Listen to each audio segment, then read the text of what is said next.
দেখতে পাচ্ছি গলসি বিধানসভা কেন্দ্রে কাকসা ব্লকের 11 মাইলে রাজু পাত্র বিজেপির যিনি প্রার্থী হয়েছেন তার হয়ে প্রচারে এসেছিলেন কেন্দ্রীয় মন্ত্রী সুকান্ত মজুমদার।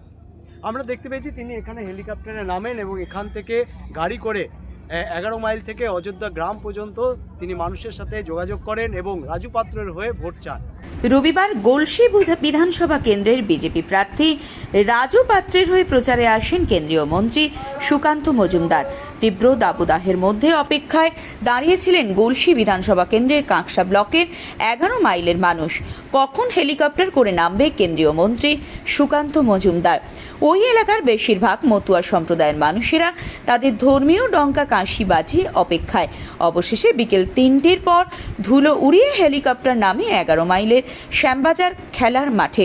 সেখান থেকেই গাড়িতে করে গলসির বিজেপি প্রার্থী রাজু পাত্র এবং প্রাক্তন সাংসদ সুরেন্দ্র সিং আলুওয়ালিয়া সঙ্গে নিয়ে এলাকায় প্রচারে বেরোন।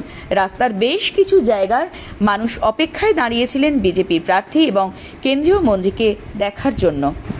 এত সকল মানুষের মধ্যেও একজন মহিলা কোলে একটি ছোট বাচ্চাকেও ফুলের মালা সঙ্গে নিয়ে অপেক্ষায় দাঁড়িয়েছিলেন কখন কেন্দ্রীয় মন্ত্রী ও গলসির বিজেপি প্রার্থী তার এলাকায় আসবে।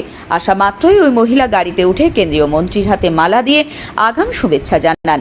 এই মহিলা আর কেউ নয়, ইনি হলেন প্রাক্তন বনকাঠি পঞ্চায়েতের প্রধান মনোরমা চ্যাটার্জি। গলসি বিজেপি প্রার্থী রাজু পাত্রের প্রচারে এসে কেন্দ্রীয় মন্ত্রী সুকান্ত মজুমদার জানান মানুষের সমর্থন পাচ্ছেন এবং আগামী দিনে সকলেই বিজেপিতে আসবে। ফুল দিল বাংলার মানুষ অপেক্ষায় আছে বিজেপির জন্য। মানুষ যেভাবে অযোধ্যা গ্রাম সহ অন্যান্য গ্রামে বাইরে বেরিয়েছে হাত নাড়াবে আমাদের প্রার্থী রাজু পাত্রকে দেখে, আমাদেরকে দেখে এবার বলছে বিজেপি জিতছে। যদিও স্থানীয় তৃণমূল নেতার বক্তব্য, গ্রামের বাচ্চা ও কিছু মহিলা হেলিকপ্টার দেখার জন্যই মূলত দাঁড়িয়েছিলেন। এলাকার বিজেপির সমর্থনে কেউ নেই, আর রাম আর বাম বরাবরই এক, তা নতুন করে কিছুই বলার নেই। আর উনি যে হেলিকপ্টার করে এসছেন না, এটা গ্রামের মানুষ, গ্রাম্য আমরা এরিয়া, গ্রামের মানুষ সব থাকে।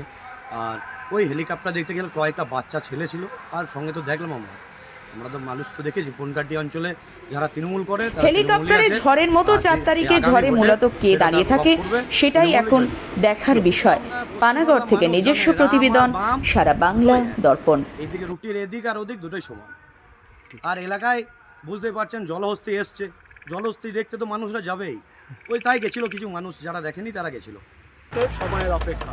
এখন 4 তারিখ বিধানসভা নির্বাচনের ফলাফলে দেখা যায় মানুষ কোন দিকে সমর্থন করে, কে বসে গদিতে।